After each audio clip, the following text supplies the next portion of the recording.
Captain அவர்கள் திரையுலகிலே வந்து சந்தித்த பல போராட்ட காலங்களை என்னுடன் பகிர்ந்திருக்கிறார். அந்த நினைவுகள் இப்ப எனக்கு வருது. இதே கோடம்பாக்கத்திலே நடந்து சென்று ஸ்டூடியோக்களில் வாய்ப்பு தேடி அந்த கஷ்டப்பட்ட காலத்திலிருந்து நடிகர் சங்க தலைவராகி எதிர்கட்சி தலைவராகும் வரை தன்னுடைய வாழ்க்கையை எதிர்நீச்சல் போட்டு கடின உழைப்பை மட்டுமே தன்னுடைய ஒரே கோலா வச்சு உழைத்தவர் கேப்டன் அவர்கள். அவருடைய திரைப்படங்கள் எத்தனையோ திரைப்படங்கள் சில்வர் ஜூப்ளி நடந்திருக்கு, எத்தனையோ படங்கள் தோல்வி அடைஞ்சிருக்கு. கேப்டனுடைய திரைப்படங்கள்ல முத்திரை பதித்தது அவருடைய சண்டை காட்சிகள். ஒரு கிராமத்து இளைஞராக அனைத்து கிராம மக்களின் மனதிலும் நீங்க இடம் பிடிச்சவர் தலை கேப்டன் அவர்கள். அதே போல தன்னுடைய காவல்துறை நடிப்பு மூலமும் நாட்டுக்கு நம்மளுடைய தேசத்திற்காக பாடுபட்ட ஒரு இளைஞராகவும் இராணுவ அதிகாரியாகவும் குடும்ப தலைவராகவும் அவருடைய திரைப்படங்கள் அனைவருக்கும் ஒரு எடுத்துக்காட்டாகவே இன்றளவும் இருக்கிறது. கேப்டன் அவர்கள் மதுரையில் பிறந்து தன்னுடைய தொழிலாகிய ரைஸ் மில் ஆலையில் தன்னுடைய தொழிலை தொடங்கி 1978 சென்னையிலே கலைத்துறையில் தன் கால்களை பதித்து தன்னுடைய நற்குணங்களாலும் கடின உழைப்பாலும் விடா முயற்சியாலும் எத்தனையோ வெற்றிகளை, தோல்விகளை, சவால்களை எதிர்நீச்சல் போட்டு வெற்றி பெற்று தன்னுடைய நற்குணங்களாலும் அனைவருக்கும் உதவும் அந்த நற்பண்புகளாலும் அனைவரையும் சமமாக கருதும் அந்த நல்லெண்ணத்தாலும் அனைவரிடத்திலும் ஒரு நண்பராக, குடும்ப உறுப்பினராக அவர்கள் உள்ளத்தில் நீங்கா இடத்தை பெற்றிருக்கிறார். ஒரு திரைப்படத்தின் மூலமாக ஒரு நல்ல கருத்துக்களை மக்களிடம் நாம் கொண்டு செல்ல வேண்டும் என்பதில் கேப்டன் அவர்கள் எப்பொழுதுமே உறுதியாக இருந்தார். அது மட்டும் இல்லாமல் தான் வாழ்ந்த காலம் தன்னால் முடிந்த உதவியை எல்லோருக்கும் செய்யணும், எல்லோரையும் சமமாக மதிக்க வேண்டும், அனைவருக்கும் சமமான உணவு, சமமான ஒரு வாழ்க்கை இருக்கணும் அப்படின்னு சொல்லி அதுல நிச்சயமாக அதுல உறுதியாக இருந்தவர் கேப்டன் அவர்கள். இன்றைக்கு கேப்டன் நம்ம கூட இல்லை அப்படின்னு நீங்க யாரும் நினைக்க வேணாம். அவருடைய ஆன்மா நம்ம கூட தான் இருக்கிறது.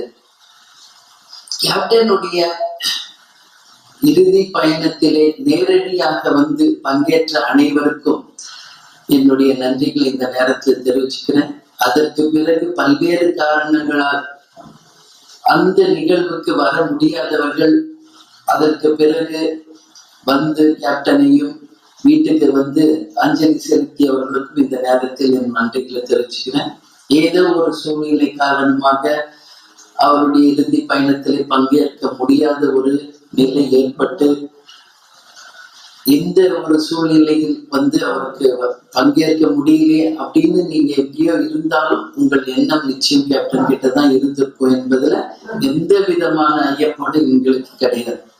அதனால கேப்டனுடைய இறுதி பயணத்திலே பங்கேற்ற எல்லோருக்கும் எங்கள் குடும்பத்தின் சார்பாகவும் நன்றிகளை நான் தெரிவிச்சுக்கிறேன். கேப்டன் அவர்கள் ஆன்மா நிச்சயம் நம்மளுடன் இருந்து வழி நடத்தும். கேப்டனுடைய புதல்வர்கள் இருவரையும் நான் வந்து எங்க பசங்களை அங்க அனுப்பியிருக்கேன்.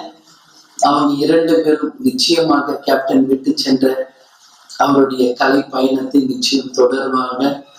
அது மட்டும் கிடையாது, கேப்டன் இருந்த வரைக்கும் எங்களுக்கு எல்லா உதவிகளும் கிடைச்சது. இப்ப அவர் இல்லையே என்று ஏங்குவவர்களுக்கு ஒரு விஷயத்தை நான் சொல்லணும்னு நினைக்கிறேன். எந்த உதவி வேண்டும் என்றாலும் கேப்டன் இல்லத்தின் இந்த கதவுகள் உங்களுக்காக எப்பொழுதுமே திறந்திருக்கிறது. யார் வேணும்னாலும் வாங்க, எந்த உதவி வேணும்னாலும் கேளுங்க. எங்களால் முடிந்த உதவியை நிச்சயமாக உங்களுக்காக நாங்கள் செய்வோம் என்பதில் எந்தவித ஐயமும் யாருக்கும் வேண்டாம்.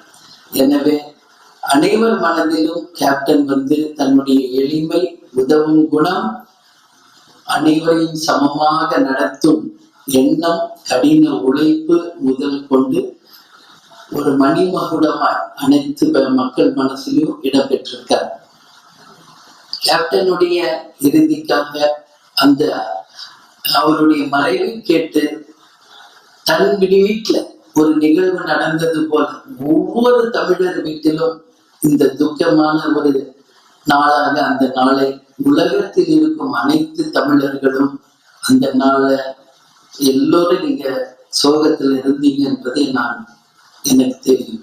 எனவே உலக தமிழர்களுக்கும் நமது தமிழர்களுக்கும் கேப்டனுடைய நினைவுகளை சுமந்திருக்கும் அனைவருக்குமே எங்கள் குடும்பம் சார்பாக கழகத்தின் சார்பாக என் நன்றிகளை தெரிவித்துக் கொள்கிறேன்.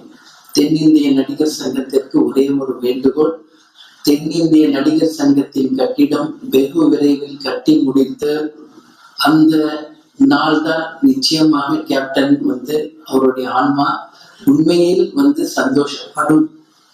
எனவே இது நாசர் சார் வீட்டுக்கு வந்த போதும் விஷால் அவர்கள் வீட்டுக்கு வந்தப்போ நான் அவங்க கிட்டே நேரடியா இதை சொன்னேன். எனவே நடிகர் சங்க கட்டிடத்தை வெகு விரைவில் கட்டி முடிக்க வேண்டும் என்று உங்கள் அனைவரிடத்திலும் இந்த நேரத்தில் கேட்டுக்கொண்டு, கேப்டன் எப்பொழுதும் சொல்லுகின்ற அந்த 2 வாக்கியங்களை கூறி நான் உங்களிடமிருந்து விடைபெற இருக்கிறேன். தமிழன் என்று சொல்லடா, தலை நிமிர்ந்து நில்லடா, இயன்றதை செய்வோம் இல்லாதவர்க்கே என்று கூறி உங்களிடமிருந்து விடைபெறுகிறேன். நன்றி, வணக்கம்.